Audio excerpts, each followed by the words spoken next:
Oh,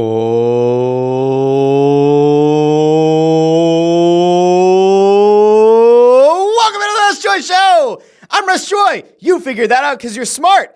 It's also the name of the show, and the unders have it. Who am I referring to? None other than the commenters over on YouTube, Facebook, and X, because Chris Freed over on YouTube set the number. He set the line. Over under on Russ being late is 3 minutes. Who's up for some action?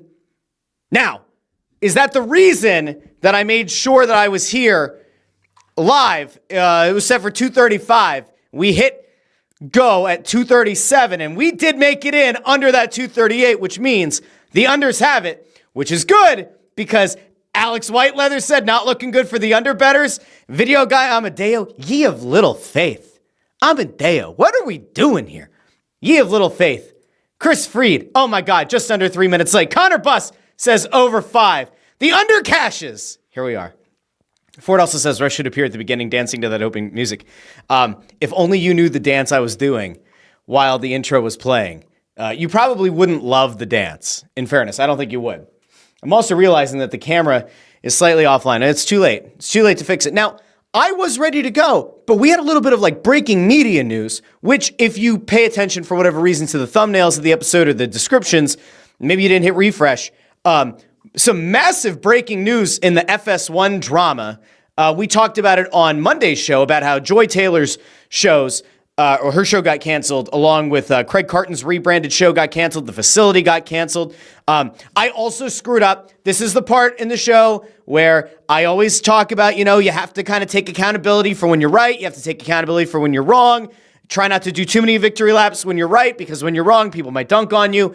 I made a mistake on Monday's show, and I need to be fair. I need to hold myself to a higher standard, and many of you have come to expect that across YouTube, Facebook, and X. I made a boo-boo on Monday. When discussing Fox Sports 1 and the FS1 programming and the shows that were canceled, I repeatedly said the name Joy Reid instead of Joy Taylor. I then had people tweeting at me, I shit you not, tweeting bikini pictures of Joy Taylor at me.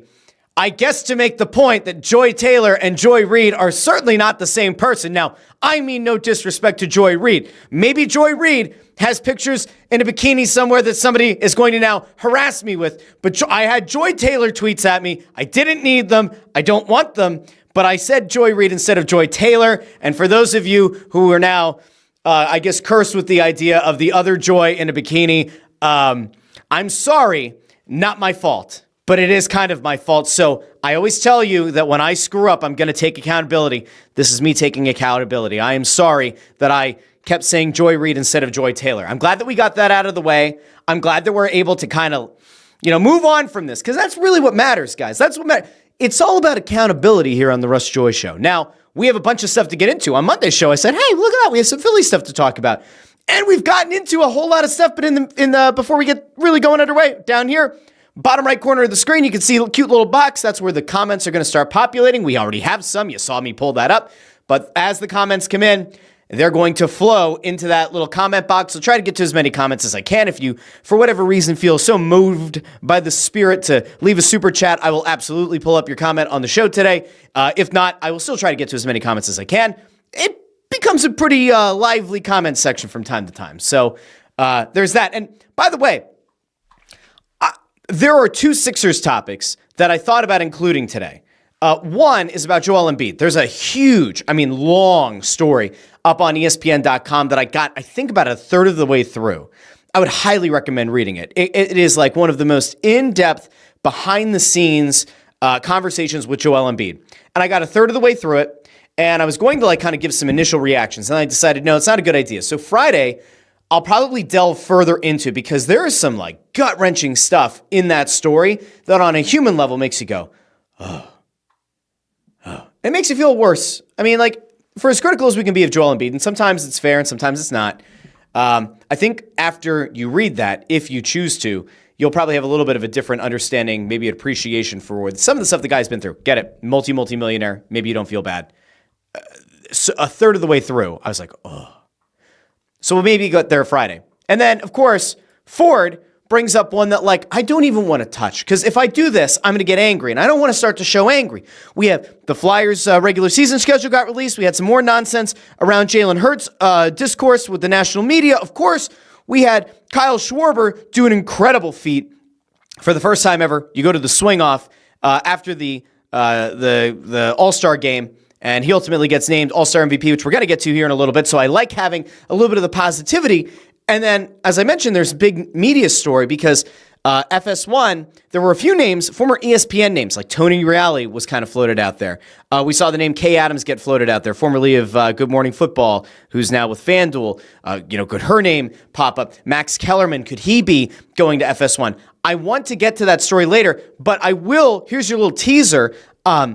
Those aren't the names that just came out. Awful Announcing just pulled up with one hell of a drive-by that apparently Fox Sports is going to strike a deal with Barstool and with Dave Portnoy to put Portnoy on the Big Noon Kickoff show, and that they could simulcast or syndicate some of the Barstool content to replace some of those morning shows that they've fired. So, holy crapazoids. We're going to get there a little bit later on in the show, but I think it's pretty wild. Connor Buss also with a good point. Don't think we need to even bother talking about the Sixers at this point. Union top of the table. Kind of hard to argue. I saw that Kevin Kincaid tried to go down to a Union game, and then the skies opened. The clouds parted, and it was just a bevy of rain that came down. So Union is still having a very strong season. I think we might have to, at some point here, pay a little bit more attention to the Union. I think we might have to, because so far it's been a very good season. We might get back around to that. Connor Buss also dropping in Portnoy becoming McAfee 2.0. We'll see. There's a lot to dissect there. But I want to start today, not where we left off the other day. We'll get to some of the Hurts discourse, because Colin Cowherd, who I've given a lot of props to, had a take that kind of made me almost rip some of my hair out. Some of this luscious lettuce that you see on top of my cabeza, above the 5 or 6 head. Depends on the day how many fingers you count for it. But we'll get to that in a little bit. But I do want to start with the Flyers schedule release, because if you're a hockey fan, this is one of the very few days that you kind of like live for, I guess. And you try to figure out just how screwed is your team. Now, there are plenty of teams that are going to be actively competing for a Stanley Cup this year who are looking at their calendars right now saying, all right, this is okay, this is bad, this sucks, this is great. The Flyers are in a really weird spot because the start of their schedule is death. It is absolute death. There is no getting around it. The way that the Flyers season is set to begin is something that would make even the best teams probably feel at least slightly nauseous. And so we're going to break this thing down month by month, and I'm going to hit you with some of the major points that come out of it. Now, one thing that I will note ahead of time is that the Flyers are going to play not 1, not 2, not 3, not 4, not 5, 14 back-to-backs this season. 14! Here's the bad news. If you wanted good news off of 14 back-to-backs, here's the bad news. Only 2 of those 14 back-to-backs are both going to be played at the Xfinity Mobile Arena, which means only 2 times out of 14 sets of back-to-backs, the Flyers will play both legs of that back-to-back at home. There are a few where they're split. Let's actually go there first. I'll pull this thing up. We'll see how we feel about it. By all means, you can let me know in the comments how you're feeling about it on YouTube, Facebook, and X. Remember, if you're on X, you have to click the video first to go into old Periscope mode. And if you comment there, I can bring it up on the screen. It'll also get added to the comments down here in the bottom right corner of the screen. All right, so I have to do this in a kind of weird way, but we'll figure it out together. This is not the prettiest graphic. I never said it was the prettiest graphic. This came courtesy of your team, your town, your Philadelphia Flyers. All right, here we go. I want you to take a look at these 14 back-to-backs, okay? Because this is what I was talking about, of being the real issue. So you can see their first back-to-back of the year is early November, November 1st and 2nd, home against Toronto, home against Calgary. They don't play another 2-leg home back-to-back again until April 13th and 14th, when they take on 2 likely playoff-bound teams, Carolina and Montreal. So they've bookended those double home back-to-backs, and the rest of it isn't the greatest. I mean, all right, so mid-November, St. Louis and Dallas, back-to-back on the road. You have an Islanders-Devils back-to-back on the road at the end of November. By the way, that November 28th game, one of the other big takeaways, that's Black Friday. Because of the Eagles playing on Black Friday, the Flyers aren't playing a Black Friday game at home. It will be against the Islanders. And then the next day, the next night, they're playing at New Jersey. They have a home and home with Carolina mid-December. They have a game at home against Vancouver, and then a relatively short trip to Chicago at the end of December, just before Christmas. Then you get to the very end of the year, right, end of the calendar year. That's when you end up out west. One nice thing that we'll see here in a minute is that the Flyers aren't starting out on a long West Coast trip, which is actually kind of nice for a change. But at the end of the calendar year, as you get ready to flip it over, at Vancouver, at Calgary, to end the calendar year. Then you're at Buffalo, at Pittsburgh mid-January. You are at Columbus, at Boston at the end of January. You are at Washington, at the Rangers, which isn't that big of a deal, but that's at the end of February. Mid-March, home against Washington, at Minnesota. You go back out west mid-March, at Anaheim, at Los Angeles, back-to-back. You have at Detroit versus Dallas, March 28th and 29th. And, of course, home against the Red Wings and then at the Islanders at the very beginning of April. So, again, 14 sets of back-to-backs seems kind of nuts. But there are other things that are, like, very notable in the schedule. So let's kind of pop it off this way, okay? Let's just take a goosey-goosey gander really quick. This is the overall schedule. And one of the things that you're going to notice, it's something that's a little bit of a pain in the ass, but in fairness, it's something that we've all kind of wanted, right? So you have this right here in February. So the Flyers will play on February 3rd and February 5th. They'll play home against Washington, home against Ottawa. Then you have a 20-day break from that Ottawa game to then playing at Washington. So you have a near 3-week gap break in the schedule for the Olympics. Now, in fairness, we all want to see NHL players competing in the Olympics. So I don't think there's anybody who's a real hockey fan who's going to complain about it, right? But it is important to kind of point out that is a 3-week break that actually does come at a pretty damn good time, very close to, it kind of gives you the ability that if you have your top end players that are going to represent their countries in the Olympics, great, they get to go represent their countries. But if you have a bunch of guys who aren't going to be Olympic caliber players, and the Flyers will have plenty of them, those guys get to go home and rest the bodies for 3 weeks. Those guys get to get ready for that push, that final 3-game stretch in February, that tough month of March, that month of April. And again, although I'm a little bit less bullish than I was because I thought the Flyers would try to go out and get a guy who's like 1A caliber like an Ersson to kind of compete with him, Vladar could be fine maybe.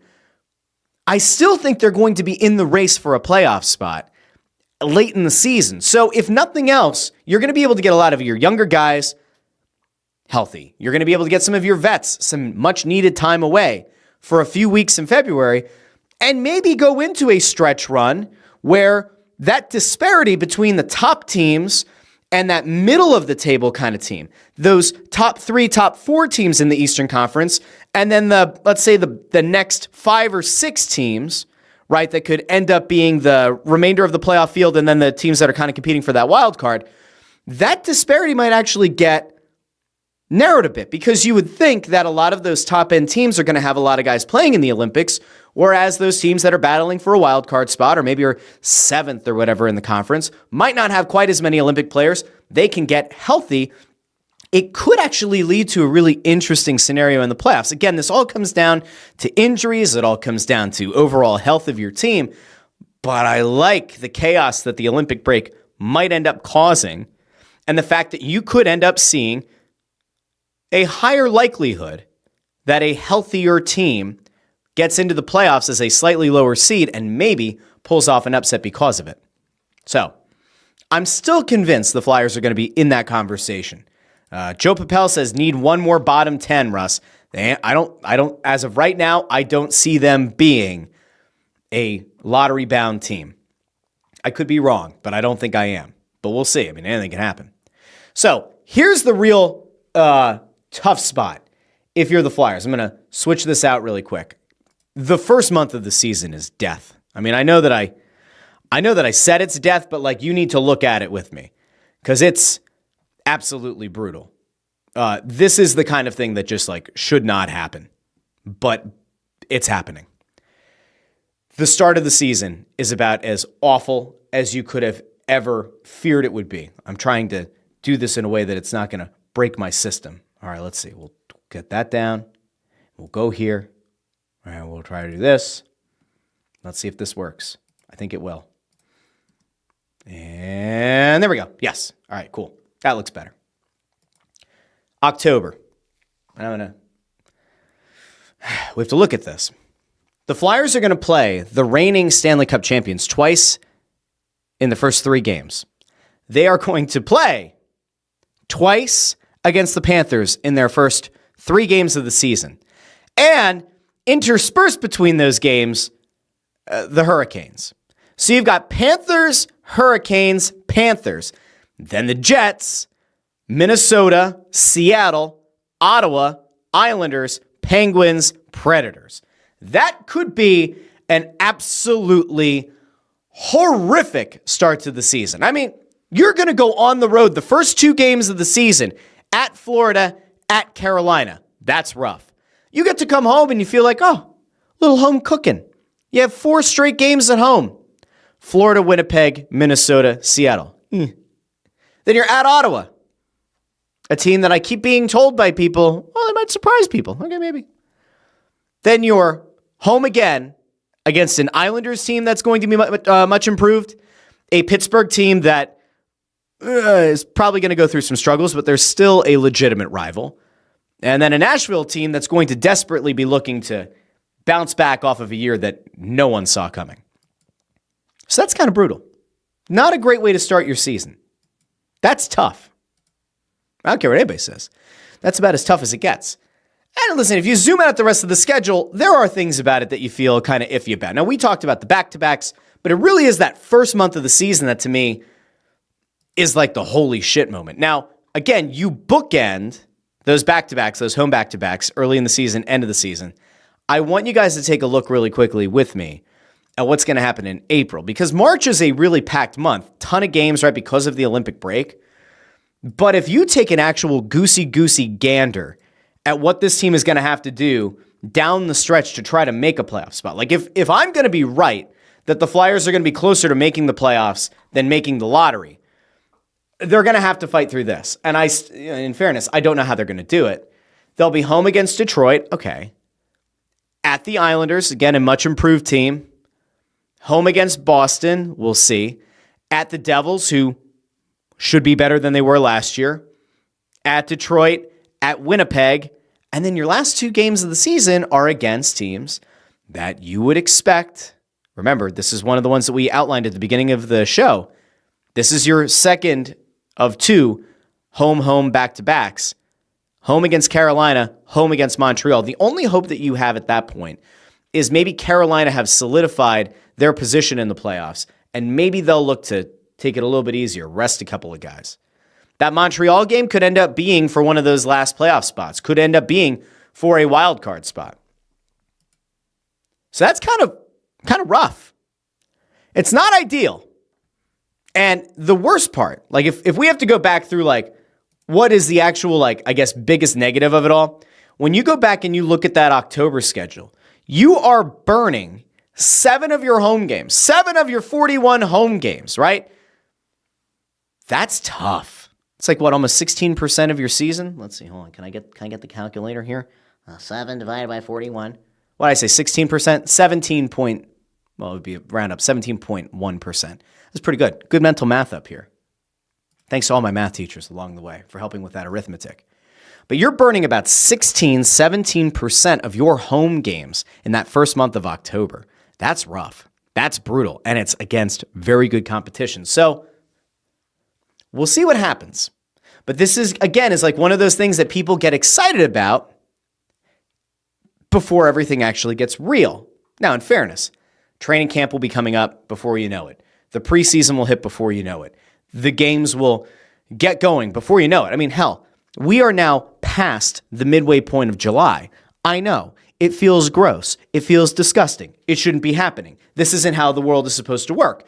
July, when it comes, is supposed to be like, oh, we just got through June. July is so long, and then August is so far away, and then everybody goes back to school, and all the teachers go back to work, and then you get your home back to yourself without people trying to knock down the door every few minutes in between meetings to ask, can I have a snack? Can I have a snack? Can I have a snack? Can I have a snack? Forgetting that their mom is available and readily available to say, no, you can't have a snack. You just didn't eat your lunch. I'm not projecting. I'm just pointing out that the back to school time is not a bad time here. But it does feel like the summer's practically over. We have a month until everybody really does start to go back to school. Think about that. That's crazy. Okay. I'm going to go over to the comments really quick, and then we're going to keep moving. We'll keep the conversation moving forward. Greg Bondarenko says Flyer schedule is a bit interesting. Feel free to elaborate on that there, Greg, and we'll go from there. Let's see. Amadeo says first 5 games of Flyer season is brutal. That is true. And I mentioned the fact that, there are teams that are going to compete for a cup, and they're all excited to break down their schedules. Fawcett says Flyers ain't one. Chris Reed says they are not one of those teams. Greg Bondarenko says, I don't think I've seen so many games at home in the beginning of the season. I couldn't tell you the last time. I mean, remember, we typically are used to seeing the Flyers start out west, so it's pretty interesting to note that it isn't happening. Connor Buss says there's anti-Soviet bias here. NHL hates the Soviet Flyers. Amadeo also says, so the midnight game was never on the table. Okay, can we have this conversation really quickly? I know that people were throwing out this idea on social media for a while. Oh, the Eagles are playing on Black Friday. What if the Flyers played at midnight on Black Friday? That was never going to happen. Ever. I mean, maybe, but never. Conceptually, could I have been convinced to go down and cover a midnight Flyers game? You're damn right. I would be thrilled because I love the crazy hours. When games end up going later and later and later into the night and your filter starts to go away and things just start to unravel and go kind of cuckoo for Cocoa Puffs when you're covering a game, I'm down with that. The idea of getting down to Wells Fargo Center at 10:30 p.m., a 12 o'clock puck drop, and we're getting out of there at 2:30, 3 a.m., I'm here for it. That'd be a lot of fun. But no, I don't think it was going to happen. I would assume that it's as much of an NHLPA thing as an NHL thing, where they'd say, what about the safety, people trying to drive, all that. Would be interesting, though. A midnight game would have been pretty cool. Let's see. Chris Freed says, this schedule gives Russ the off-ramp from his playoff dreams. I need you to remember, because I know I've somehow become this optimistic guy about the Flyers and about their chances. And we all know that I'm realistic, and a lot of times being realistic means saying the Flyers stink. But in this case, I do still have a belief that this team is going to have a legitimate shot at making the playoffs. The goaltending can't be worse than it was in 2024-25. Flashes forward to a cutout on a social media post that video guy Amadeo makes for TikTok and posts in April of 2026. They can't be worse. The goaltending cannot be worse. Dan Vladar could vomit all over himself in net for half of his starts, and he would still be more consistent than Alexei Kolosov. He won't, he's a big guy, but he's not as big as Fedotov, but they can't be worse. I mean, unless Sam Ersson has a debilitating season-ending injury early, and then it becomes Vladar and Fedotov, or Vladar and I don't know who else. Okay, fine. Then maybe the goaltending will be worse at that point. But if health is even remotely in play, the goaltending can't be worse. And if the goaltending is even marginally better than it was a year ago, that automatically to me gets you out of that top 10 of the NHL draft lottery. We'll go draft lottery because we saw teams jump up. Islanders and Utah. Then add to it that Rocky Thompson's gone, and the Rocky Thompson horror show is gone, and you've now added Trevor Zegras to the mix, and maybe Porter Martone's going to make the team, or an Alex Bump. Those guys could help your power play. You have another year of Matvei Mishkov. You have a healthy Travis Konechny. You have a Jamie Drysdale who hopefully will get to have a full offseason at full health, be able to attack the season to start in a big, meaningful way, and will rediscover some confidence in his game, that power play cannot be worse than it was under Rocky Thompson in 2024-2025. So if you have a much improved power play and the goaltending is even remotely better, and you are still adding some talent to this roster, which I would say on aggregate, if you have a guy like Martone or Bump or both make the team, I'd say their ceilings are probably higher than the guys that they're replacing. Like, I would argue that if a Martone somehow makes this team out of camp, you should expect to get production that is similar to even a down year by like a Joel Farabee who you got rid of. You should, in theory, be able to replace Ryan Paling's points on this team through some combination of players. You should be okay. If Jet Lachenko makes the team out of camp, you would certainly hope that he's able to like give you something at center. You would a million times over hope that Trevor Zegras is going to be a better 1C or 2C than you had through much of last season. I would say that there were a couple of times where you had little windows of Sean Couturier looking like Sean Couturier as a 1 or a 2C at times. But if Zegras can be even remotely dependable in one of those top 2 center spots, it is going to pay massive dividends for those wings. And sure, we know Tyson Forster probably will miss time to start the season. How much? No one seems to know. He will likely miss some time.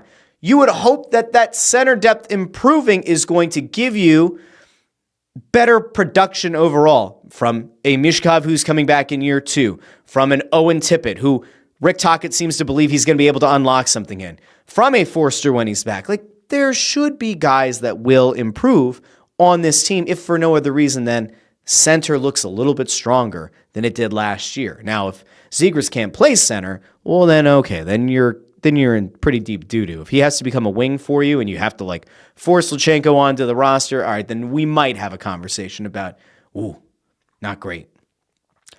Chris Freed says, is Tocchet going to run a hard camp like Torts? If he doesn't, this team is going to get buried in October. I don't know how hard of a camp it's going to be to start. I would assume that he's going to set the tone. It is his first year in town. I do think that there's at least a small part of him that knows you can't lose the locker room immediately by kind of like doing a replication of the kind of camp Torts used to do. Jamie Rollo with a little bit of friction here, but that's okay. Friction starts fire, and sometimes you need fire. Like in my big green egg, where I've been making a brisket since 9:30 last night. It's now resting in a cooler. I will report back on Friday. Jamie says, I'm not buying what you're selling, Russ. This is still not a playoff team, not with that goaltending. You might be right. I like to look at the end of the season as the Flames were trying to make a playoff push. Vladar actually played pretty well. And I don't think Ersson sucks. But I do think that the injuries, the groin injuries that Ersson had a year ago, prevented him from finding any kind of consistency. Let's see. Greg Bondarenko says, can somebody explain who goofed up a consecutive home game stand of playing Tampa twice? No idea. Also, I don't know how you end up with Florida for 2 of the first 3 games of the season. That doesn't make any sense. You shouldn't see a team 2 out of 3 times that early in the season, especially the Stanley Cup champions who are going for a 3-peat. Why? Amadeus says it was Gary Bettman. Amy, looking at the first 11 games of the season, says 6-5 through October. Be positive. Amy, if that happens, make sure you come back at the start of the season and remind everybody how you were optimistic. And you were right. And we'll shout it out. Let's see. Joe Papel says, you still need a 1C, a 1D, and a real number 1 goaltender. Hard to see them moving up 8 slots. The UFA signings didn't move the needle. They were mostly marginal signings. Dvorak, fine. Vladar, fine. Pair of guys that are going to probably battle for the number 7 defenseman job, fine. Whatever. You're right. They're not needle movers. It does feel like they are 100% building up for a very star-studded class of free agents in 2026. They just better hope that those guys don't re-sign with their current teams before they even have a chance to make a pitch. Nick Johnson says, still a rebuild. Says, even if the Flyers are in a playoff spot, I don't see Danning holding on to Dvorak. Could be right. I mean, here's the thing. It depends on what the asset is that you get back for Dvorak, right? Like, if you are 10 points out of a playoff spot by the trade deadline, does trading Dvorak really change your ceiling as a team? No, it might change your floor a little bit, but then it depends on, like, let's say Luchenko doesn't play for the Flyers much of the season at all. And then you get to the trade deadline. You say, you know what, Dvorak's been good for us. He's given us some good minutes at center, but we think that Luchenko playing with Guelph to that point, it's been fine. And then late in the season, you're going to call him up and you think he's going to be able to provide similar production. Cool, then do it. Then you're fine. That's okay. Let's see. Joe says, Florida Panthers in October are not the May or June Panthers. That's also true. We'll see. Back to the idea of the Black Friday game. Connor says a tailgate for a midnight game would be phenomenal. Oh, it'd be brutal. It would be absolutely brutal. Tony Louis says, please don't make the Flyers open with a 5-game West Coast trip to start the season with all the games starting at 10:30. Me today. I wish we started with a 5-game road trip out west again. Yeah, it's that's one thing that I noticed on the calendar. Let me see, hold on. I can pull this back up. There was a notable thing, like when it came to late games. Here we go. Bring this back up. If you take a look at this, you'll notice something crazy important. The Flyers do not have a late West Coast game in the month of October. They don't have a late West Coast game in the month of November. They do not have a late West Coast game in the month of December until December 30th at Vancouver. That is the first legitimately late game they have, that 10 o'clock. We can count Chicago at 9 o'clock if you really want to here. And yes, there are some 8 o'clock games earlier in the season, but your first 10 o'clock or later game doesn't happen until December. If you look ahead to January, they don't have a game that late. They do have a Utah game at 9:30 and a Colorado game at 9. So they're on the later side, but not all the way late. Nothing in February that makes you kind of go, ooh. The real tough stretch, I guess, and we can all stay up for this. Maybe we'll do live watch shows for these, but at Anaheim, at Los Angeles in March, 10 and 10:30 starts. One of the back-to-backs that's away.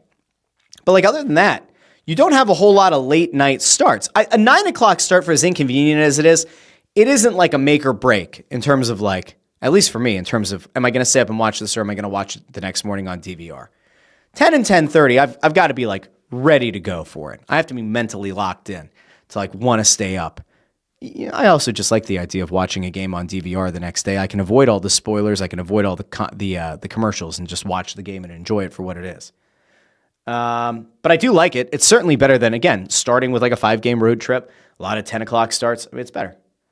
Amadeo says Bjarnason could become the savior. I think it's going to be this week. I want to drop the Bjarnason interview that we did over on Snow the Goalie at Dev Camp because it is, I think, one of the very best interviews we've done on that show. Bjarnason is a very interesting dude. Tony Louis says goaltending might be better, but they'll run it back again with the same exact group of defensemen minus Ristolainen to start the season. They're not making the playoffs with that group of defensemen. Tony, you might be right. I also let me see something. I changed this at some point. I think I like that better. I think I like I like the bubble. I think the bubble's good. We're going to go back to the bubble. These are the small things that I noticed during the show. Let's see. Nick Johnson says, anyone who thinks this team can't make the playoffs hasn't looked at the Metro last season. That division is wide open. Do they need another rebuild year? 110%, but they can make the playoffs. And also says that he hopes that the rebuild continues. And I think that's the thing. Last year I kept talking about how the Eastern Conference as a whole, not even just the Met, the Eastern Conference as a whole had a lot of bad teams, really bad teams. And then there was there was certainly the tier of elite or elite adjacent teams. And then you just had a bunch of dudes. It was just a bunch of teams, a bunch of nothing, a bunch of nothing that gets you really excited. I haven't seen massive overhauls of rosters in a way that makes me say, oh, the Metropolitan Division is just a runaway where you have 3-4 teams that are just head and shoulders above the rest. I think it is a pretty wide open division. Jay Grubby's here with a good afternoon, Russell and Russettes. Hello. Hello, Jay. Mike over here says, I hope the Marner signing makes it more likely Eichel goes to unrestricted free agency. Would love to see him in orange and black. There was a time on Snow the Goalie that I pounded the table. And I was like, look, I know the Flyers aren't going to go out and get Jack Eichel. But the dude's going to get the surgery he wants or he's going to get his neck fixed. And when he does, he's going to be a really damn good player. There's a reason that he was taken where he was in the draft. And I just don't see a scenario. Here's the problem, right? A guy like Eichel, if you want to really live in fantasy land, McDavid, any of these other free agents that you're like starting to kind of emotionally attach yourselves to, there has to be something that leads to one of those guys choosing a team that might barely make the playoffs or is going to miss the playoffs again in the Flyers, right? Like, I don't think any of us right now have the Flyers like slated to be a top 3 team in the Eastern Conference. And if that's the case, there has to be something to sell these free agents on. Playing with Matvei Mishkov, awesome. Konechny, great. If the idea here is like, hey, Konechny and Sanheim might represent Team Canada in the Olympics again or be in camp, nifty galifty, we can get behind it. There has to be something. There has to be something that draws players here. Is it going to be Rick Tocchet? Is it going to be Danny Briere and Keith Jones and the relationship with the agents and all the things that we've heard? I don't know. But it feels very hard to imagine right now that these guys who could go pretty much anywhere with cap space, which, hint, hint, a year from now is going to be a lot of teams. It's just hard to imagine one of those guys saying, yeah, I want to go to a team that just missed the playoffs or a team that like got curb stomped in the first round unless there is a reason to do so. Now, Amadeo says bribery. I don't think that's going to be it, but maybe. So anyway, that was the schedule, guys. It's not great, but it's not as bad as it could have been. And I think that's a good place to leave that. That's all I've got to say about that. Now, I saw there are people over on Twitter that I think are trying to reply to the show, and they didn't do the thing where you click the video first and then put the comment, so I can't pull it up on the screen, but that's okay. We have that. Now, I want to kind of shift gears here a little bit because we talked about Jalen Hurts on Monday's show, and we talked about the fact that, like, a lot of these national media people, and we had both ESPN and FS1 represented on this show, including at least one show that got canceled in the time since. But there were some pretty wild takes going on in the national media since Monday's show about Jalen Hurts. And I'm going to throw it first to a guy that you could pretty much always guarantee is going to have the Eagles back, is certainly going to have Jalen Hurts back. And that's none other than Kyle Brandt. Because Kyle Brandt tends to be one of the, more outspoken guys. He's a louder voice, but man, he typically has his pulse. He has his finger on the pulse of the league. What about to Kyle Brandt? Because again, if you remember, Jalen Hurts, number 9 quarterback on a list of the top 10 quarterbacks in the National Football League, according to executives, coaches, and scouts. And we kind of dissected why that was nonsense on Monday. There's actually another bit of info, and it had to do with wide receivers, which we'll get to in a bit. But I want to go out to Kyle Brandt first because I just like listening to Kyle Brandt get passionate about the Eagles. So there's your Kyle Brandt of the day. And he's right. And again, this came back to some of the stuff that we talked about on Monday's show about what do you value the most? Isn't the thing that you're supposed to value the most the guy who ultimately like leads your team to a Super Bowl, preferably wins it, and a guy who like is a Super Bowl MVP, like the Justin Herbert love is wild. I will stand resolute in the belief that Joe Burrow, despite being a very good quarterback, still remains an overrated quarterback because the playoffs have been an issue. Rough starts to regular seasons are not entirely on him, but they have been a consistent theme, especially over the last few years. And then you have guys that can't make the playoffs, can't get the job done, can't find a way to get past Patrick Mahomes in the playoffs in the AFC, and yet we're supposed to believe that they're top 2 guys, they're top 3 guys, they're top 4 guys. Like I'm just not totally sold on it. Now, the thing that was the most surprising, though, the thing that honestly was disappointing, was I saw Colin Cowherd with some thoughts on Jalen Hurts, and I truly thought that it was going to be a better take than this, and I found myself being legitimately disappointed because, as I've said on this show a bunch of times, I really do think that Colin Cowherd is one of the best who talks into a microphone and talks about sports on a national level. And so, really quickly, I found a shorter version because the 3-minute version made me almost rip my hair out. But I want to go out to Colin Cowherd quick because he has this like rationale for why he thinks that Jalen Hurts could be number 9 and why it's a fair evaluation, which it's not, but we'll go out here real quick. Coaches and scouts released their top 10 quarterback, and it went in this order: Mahomes, Allen, Burrow, Lamar, Jaden Daniels, Matt Stafford, Justin Herbert, Goff, Jalen Hurts, Baker Mayfield. I still don't get the Goff thing.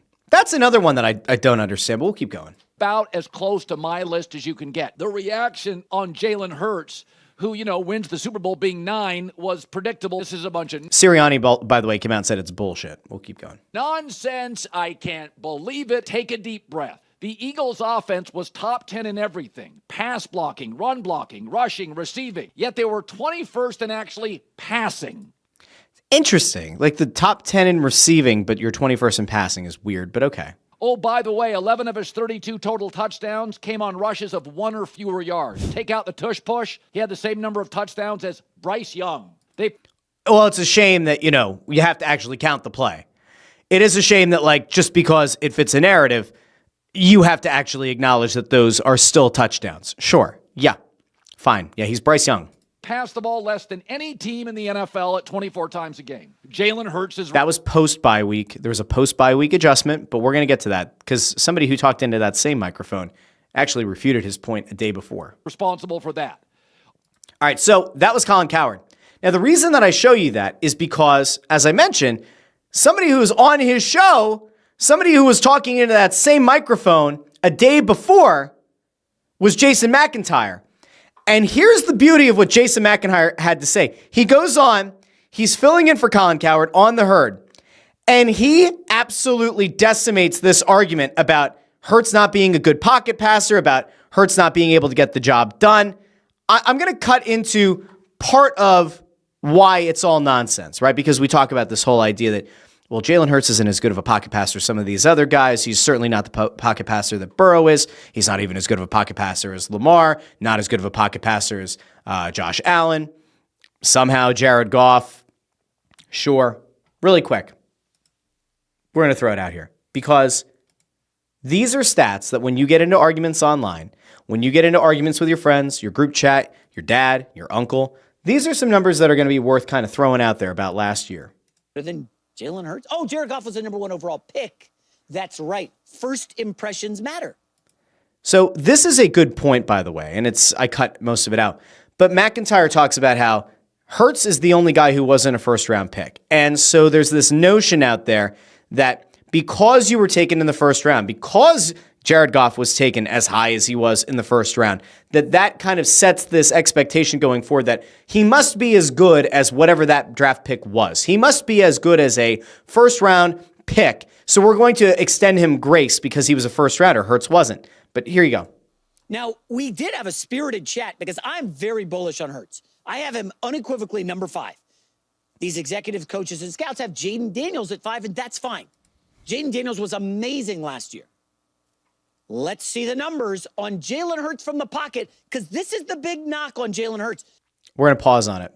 Take a look at those numbers. Jalen Hurts from the pocket in 2024 in the regular season. 74% completion percentage, 8.5 yards per pass attempt, 109.7 passer rating. Those are respectively 2nd, 3rd, and 5th in the NFL. He threw 14 touchdowns from the pocket, only 4 interceptions. He doesn't win from the pocket. Oh, really? Well, I have actual data that flies in the face of the idea that Hurts doesn't win from the pocket. He was 2nd in completion percentage, and it's not a check down Charlie. And we're actually going to, I think we're going to skip ahead because this is the other part that I wanted to get to. I just like the graphic. Jason McIntyre did a good job, but it's more about the graphics. Look at the completion percentage year over year over year. 2024 was the highest completion percentage he had. And just a reminder, 2 of these 3 years, the Eagles went to a Super Bowl. And in both years, Jalen Hurts outplayed Patrick Mahomes in a Super Bowl. 72.6%, 71%, 74%. The touchdown to interception ratio got kind of weird in that 2023 season where they had the internal promotion at offensive coordinator that did not work out. Your passing yards per attempt, roughly the same 2022 and 2024. Passer rating jumped back up considerably, almost 18 points from where it was in 2023. This notion that he's not a good pocket passer is kind of nonsensical. Now, there are people like Colin Cowherd who will point out the fact that the Eagles didn't throw the ball nearly as much as other teams and that they were 21st in passing, and all that is fair. It's about the efficiency of that passing game. Hurts executes. But when you have a guy like Saquon Barkley in the backfield, you're going to feed that beast. And when that guy realistically could have broken the regular season rushing record if you had played him in the final game of the season, Or if he had decided to go back into that Giants game where he said, no, let the young guys eat. Like, if you have that guy, you're going to get that guy involved in the game. That's how it's supposed to work. It's part of a balanced attack. When Hurts was called upon to pass and pass from the pocket, albeit not as many times as some of the other guys on the top 10 list, he executed. He did exactly what he was supposed to do. And ultimately, he delivered a Super Bowl to this team. Those other guys, many of them haven't even sniffed a Super Bowl. That's all for today on that. I just wanted to make sure that we got that on the record. Anthony DeGrazio with a good point. Why throw it when you have the best back in the league? That is correct. Christopher Menza is in one of my favorite places. Greetings from Corolla, North Carolina. When you coming down, Russ? I don't know. If it happens, I'll let you know. But I really want to get back to Outer Banks. I do. A lot. It's my favorite place to go in the summer. I'll let you know if and when it happens. Okay. That was that piece. Now, really quick, because I see where we're at on time. Kyle Schwarber did something that no one has ever done before. Kyle Schwarber took over the All-Star game last night. The All-Star game ended up in a swing-off, which I then saw led to a bunch of very wild discourse on radio today, especially in Philadelphia. And I was going back and forth on whether or not I wanted to give that conversation some oxygen, and I still might. But Schwarber ends up in this swing-off. And it's essentially a home run derby with the team that ends up with more home runs winning the All-Star game, which is actually kind of cool, especially for an exhibition game. Why not? Schwarber goes up and he gets 3 at-bats, he gets 3 swings, and he knocks all 3 of those swings out of the park. And ultimately, the National League beats the American League. Schwarber gets named All-Star Game MVP. And then you feel the tightness in the city of Philadelphia because everybody's excited, right? Anybody who's watching the All-Star game who is a Phillies fan wants to watch Kyle Schwarber go up and hit Schwarbombs. You want him to be like Big Al. My name's Big Al. And I hit dingers. That's what we want out of Kyle Schwarber. You want to watch Schwarber crush the ball. Kind of disappointed that he didn't do the home run derby, but I get it. Here he gets to have a mini home run derby, and all 3 of his swings go out of the ballpark. And he gets named All-Star Game MVP. And you feel the excitement as a Phillies fan, and then you remember Dave Dombrowski didn't sign him long-term in the offseason.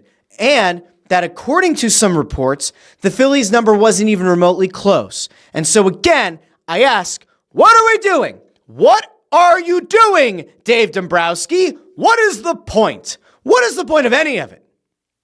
I mean, we talk about windows. We talk about untouchable prospects that aren't exactly lighting up the world in the minors right now. We talk about the idea that you need to maximize your talent window with guys like JT Realmuto, with Kyle Schwarber, Nick Castellanos, Bryce Harper, Zach Wheeler, who has an expiration date of 2027.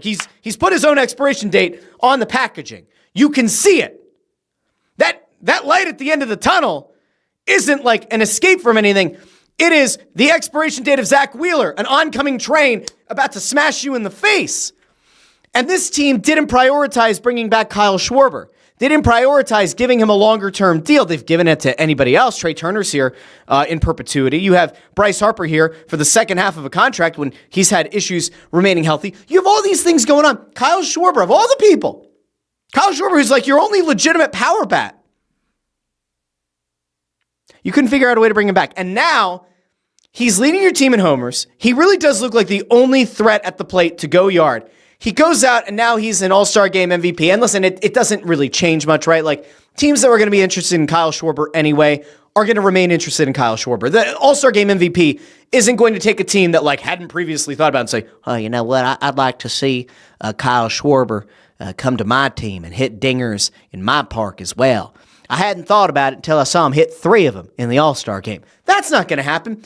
But it's just another one of those, here's an accolade, here's something the guy did. He shows up at the moments that you need him to most. That was clutch. I get it, it's not a playoff game. But he goes up there, 3 swings, 3 home runs. And then you think about next year.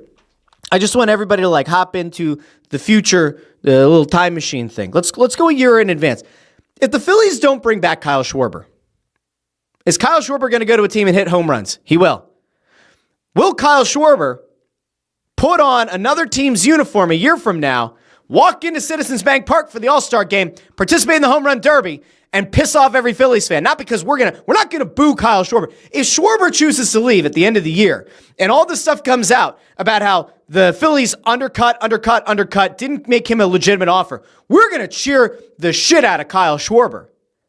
But we're going to boo the hell out of Dave Dombrowski and whoever has been involved in not getting this guy signed. And then next year, Schwarber comes back in an opposing uniform. Guess what? That ballpark is going to pop off. They're going to cheer for him, and they're going to be pissed as hell at the front office that totally dropped the ball again and again and again and again and again. Because make no mistake, not re-signing Kyle Schwarber isn't like a one-time mistake. You could have done it last season. You could have done it last offseason. You could have done it during spring training. You could have done it through the first half of this regular season. You played with fire, and there's a very good chance you're going to get burned. And even if you don't, let's just envision a scenario where Kyle Schwarber decides he wants to come back to Philadelphia. Do you think his price has gone down after the first half of a season? You think it's going to go down? If he remains your most consistent power bat and clears the rest of this lineup considerably, like it looks like he might, you think that price is going to come down? I'm sorry, where's the logic? Who made the call? What? And by the way, if the Phillies did make him a really strong offer, maybe even an above market kind of value, and he chose not to take it, somebody better start leaking that shit soon. I mean, second half of the season soon. Because if that story doesn't come out until the offseason, if he goes and signs, and I saw this, like Chris Fried says, if he signs with the Mets, we're going to boo him with batteries in hand. If he signs with the Mets, we'll be pissed. But I think we'd still go all right, well, the Phillies must have screwed it up. You can't, if he goes and signs elsewhere, then be like, well, the Phillies did make a competitive offer in the 2024-2025 offseason where they tried to get him, and he actually ended up getting a little bit less money by going to another team. If you're getting strung along this entire time, this entire season, you're continuing to perform, and this team still isn't willing to give you what you are worth, that's a problem. And if a guy sours on that and ultimately takes less money, you can't blame him. I mean, to some extent, we've seen that in the fallout of what happened with Yabusele leaving the Sixers for the Knicks. Daryl Morey kind of came out and said something to the effect of he thought that they could have been in position to give Yabusele more money than he got from the Knicks, but he would have had to wait a little bit, but Yabusele said there was no actual contract offer. All this crap. If you string a guy along for long enough, you might not be thrilled. And ultimately might go and leave for a division rival, which would suck. Anthony DeGrazio says a Philadelphia sports team's front office dropping the ball. That doesn't happen here. Let's see. Joe Papel says this would be like Ruben Amaro not protecting Ryan Howard when Jason Worth was a free agent. Why can fans see a window closing when the GM misses it? Because sometimes when you're so far in the forest, you can't see the trees. That, there is a part of this where I do wonder if the Phillies are overvaluing their prospects and overvaluing their ability to replace some of these guys. I get it conceptually. If Kyle Schwarber at his age and with his ability and lack thereof in the field wants a 7-year deal, all right, fine. You can't. A 7-year deal would be crazy. But the idea that you couldn't give this guy boku bucks on a shorter term deal, but legitimately boku bucks, seems crazy to me. Amadeo says John Middleton's penny pitching will spend, but only to an extent. In fairness, at some point the return on investment has to be worth it, though. At some point, when you go out and you dole out all the money that he has for Castellanos and Schwarber and Harper and Turner, you do need to see some kind of return, and in fairness, it hasn't exactly been there on a lot of these guys. Schwarber's maybe the exception to the rule. And, of course, Harper for a few really good years, MVP years, sure. In terms of, being able to woo these free agents and, have legitimate chances of going to the World Series, maybe even winning it, Harper's been worth it. Turner this year has been better, but certainly not the guy that you thought he was going to be. Castellanos, I don't think, has ever been the guy that you were hoping that you would get. So, you got that. Okay. That's the Schwarber of it all. Now we have to get to the last story of the day. I think this is the last story, right? We did the Philly stuff, we did the Eagle stuff, we did the Flyer stuff. Yes. Here's the last thing that we need to get to today. Because I led the show with telling you that this is kind of crazy. If you remember the other day, Joy Taylor, not Joy Reid, was, I guess, informed that her contract wouldn't be renewed. And Fox Sports 1 decided they were going to axe 3 programs: Speak, The Facility, and Craig Carton's show, which I forget what the actual name of it was on the rebrand of it, the second attempt to get Craig Carton's show off the ground. But the names were going around. And so for like a day and a half, the name Tony Reale, obviously formerly of Around the Horn, Max Kellerman, who actually hosted Around the Horn before Tony Reale, who was a fixture on First Take, a guy who has been all over the place and is certainly like a voice of boxing to a lot of people. He's also out there. And the name Kay Adams, who, again, rose to fame mostly on the back of her work on Good Morning Football, has stayed very relevant, and you'll see her all over social media doing her show. Those names came up. And so there were a ton of people, including myself, who tweeted then, like, can you imagine if you're FS1, you get rid of these 3 shows, and you're somehow able to bring back some combination of a Reale, Kellerman, and Kay Adams? That'd be bonkers. It'd be bananagrams. But like, that's the kind of talent you would have to bring in to like maybe give yourselves a chance to compete against whatever ESPN has going on in the morning between Get Up and First Take. You couldn't beat First Take head-to-head with a similar style show. Like, yes, FS1 was probably at its best when you had Skip Bayless and Shannon Sharp on Undisputed. They were never able to replicate that kind of success. And it's essentially like trying to be Pepsi to Coke. You almost have to go about it a totally different way. If you're to bring in a Reale, bring in a Kay Adams, bring in a Max Kellerman, maybe there's a way to do it. I don't know what that show looks like. Can you try to do an Around the Horn 2.0 on FS1? Like, is there a way to do it? Maybe.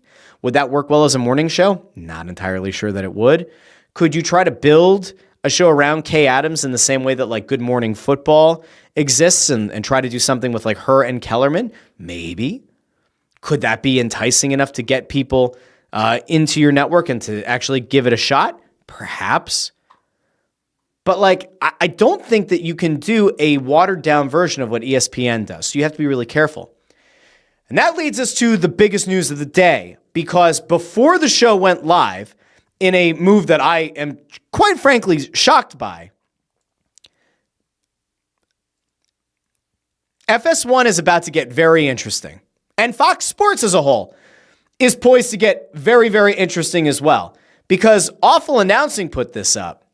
But every time I try to pull up Awful Announcing on this show, my computer practically crashes. But we'll bring up the Andrew Marchand tweet, because Marchand's the one who's usually at the forefront of this stuff.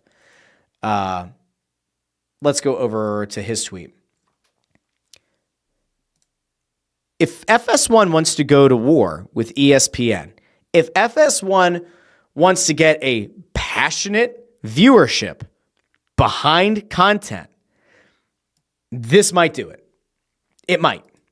So Andrew Marchand tweets out, Barstool and Fox Sports are in advanced talks that would see top Barstool personalities, including Dave Portnoy and Big Cat, appearing as part of new FS1 daily programming lineup leading into Colin Cowherd at noon, while Portnoy would be part of Big Noon Kickoff, sources confirmed.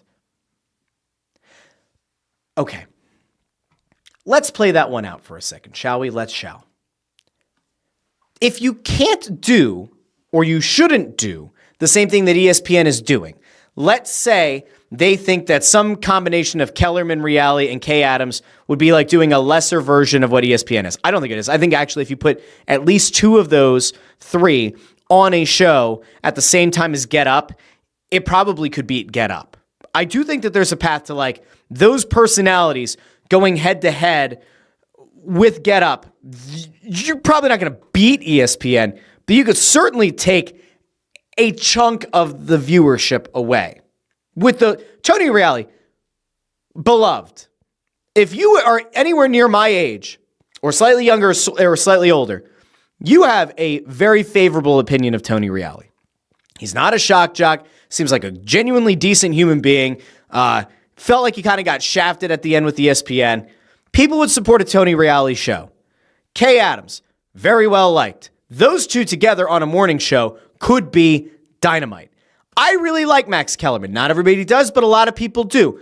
Could he also factor into something in a morning show, again, that could go head-to-head with Get Up. I think they could. But you can't use that show to counter-program First Take. As much as people might hate watch First Take, as much as people might not like First Take at all, I don't think that that's a show that you can counter-program with a more like fair, balanced, kind of fun morning show. I don't think you can. But what you can do is bring Dave Portnoy on board. Bring Barstool. Bring some version of Pardon My Take. Bring those kind of shows and that kind of programming. Why? Because it's going to fire up that Barstool viewership, listenership, readership. You're going to have a unbelievably loyal following of people that are now going to tune into FS1 to back their guys. It will happen. I can't say it won't fail, but you have a significantly better chance of seeing that kind of show work counter-programming to First Take than having anybody else come up or having anybody who was already on one of these other shows take over a spot. If you're really looking to upset the apple cart, to me, it's some combination of Reali, Kay Adams, and Max Kellerman in the morning to counter-program, Get Up. Bring the Barstool guys on. Bring Big Cat. Bring Portnoy. Have those guys go head-to-head at the same time as Stephen A. Smith. And let the chips fall where they may. And if you do it, you have to be committed to it. This can't be like a 2-3 month test. And in fairness, if you're bringing Barstool in, they're smart. They will figure out a way to give themselves an actual chance at success. If you do that and you get through an entire football season and you haven't taken a significant chunk out of ESPN's viewership at that point, well, then fine, that's a different conversation. But I would almost assume that if you can do that, you bring those guys in to counter-program Stephen A. Smith, it would be a lot of fun to watch. Who the hell knows what would happen? And again, FS1, certainly not as available in as many homes as ESPN. If you're a cord cutter and you have Hulu, you might package in ESPN. It's a little bit different. But man, that's the way to do it. Like, that would actually be kind of fun to watch. This theoretical Kay Adams, Reali, Kellerman show, some combination of that against Get Up, that could be fun. Portnoy and Barstool versus Stephen A. Smith and First Take, that would be a lot of fun. And then you get into your next window, which is what? Coward versus McAfee. Would be fun. Could be interesting. If nothing else, it would give you legitimate options. If you are a cable subscriber, if you are somebody who likes to watch sports content on TV, it would actually give you a viable alternative. In fairness to all the people who have been let go from FS1 or whose shows have been canceled or whose contracts haven't been renewed, those shows were never going to beat what ESPN had. And again, even with hate watching, right? Even with the people who say they can't stand First Take, those people weren't leaving to go to what FS1 had to offer. This is different. Chris Fried says, stab me with a spoon. He said, this will prompt me to watch as much of FS1 and ESPN as I do now, which is 0. Let's see. Anthony DeGrazio says, I'm cool with hot take shows, but not back-to-back-to-back-to-back hot take shows with no substance. And that's where the problem lies with ESPN right now. Is there a way to try to intersperse that with some level-headed stuff? ESPN isn't doing it right now. Could FS1? Maybe. All right, that's it for today's show. We talked Flyers schedule. We talked Jalen Hurts disrespect. Kyle Schwarber being an absolute stud in the All-Star game. And even more updates from FS1. And I didn't botch Joy Taylor's name today. But in fairness, Ford has counted how many times I said in fairness, and he said it's 11. But that would now be 12 and 13. So we might be at 13. Somebody else will have to give Ford a run for his money. Go back and find out how many times I said that exact phrase on the show. Do me a favor if you haven't done so already. Like the video, share the video, and subscribe. Liking the video, believe it or not, really does help a ton. It helps this channel. It helps this show. It helps this episode end up in more YouTube subscribers' recommended feed, and people who don't subscribe to the channel, it shows up in their recommended video tab. So liking the video, as simple as that may seem, really does help. If you comment on the video, whether it's in the live chat or in the regular comment section after the fact to tell me what you agree with, what you disagree with, whatever, that also helps. It's like a good signal to YouTube that people are actively engaged. Now, I could see this, and you could see it throughout the show in the comment section on the screen. There are a lot of people who like to jump in and get in that conversation throughout the show, but having some of those regular comments in the regular comment section after the fact, that helps as well. You can also share the video. Share it to a loved one, a friend, a family member, an ex-girlfriend, whatever. Share it to them. They won't watch it. Maybe they will. Man, if they do, they can tell somebody else, and maybe eventually this channel will grow even more leaps and bounds than it already has since the start of 2025. So, just saying. And Video Guy Amadeo here with a plug. Like the shorts, it helps my ego. Correct. Greg Bondarenko here with a really beautiful, nice thing. Says, thanks for a great show as always, Russ. No, thank you. Thank you for being here. And Greg also says, no complaints about the weather today. By the way, I mentioned this a little bit ago. I'll offer an update on Friday. I did a brisket last night. I did not buy the Egg Genius that's supposed to control the temperature consistently through the night. I did have a couple of spikes. I had some dips in the temperature. I had some spikes in the temperature. The temperature of the brisket itself remained pretty consistent throughout the night. It's currently sitting in a cooler, wrapped in butcher paper. If it looks good, I will boast about it on social media. If it does not look good, I will weep silently. But I should have an update for all of you on Friday. Not that you care, but I'm sure you do. Brisket number 1 on the Big Green Egg. We'll see how it goes. In the meantime, have a wonderful Wednesday. Thanks for being here. If you like listening in podcast feeds, you can find the show on Apple Podcasts, Spotify, Amazon Music, Pandora, wherever you get your podcasts. Until then, this has been the Russ Joy Show, and I've been Russ Joy, but you knew that already because you're smart, and it's also the name of the show. Talk to each and every one of you on Friday here on the Russ Joy Show.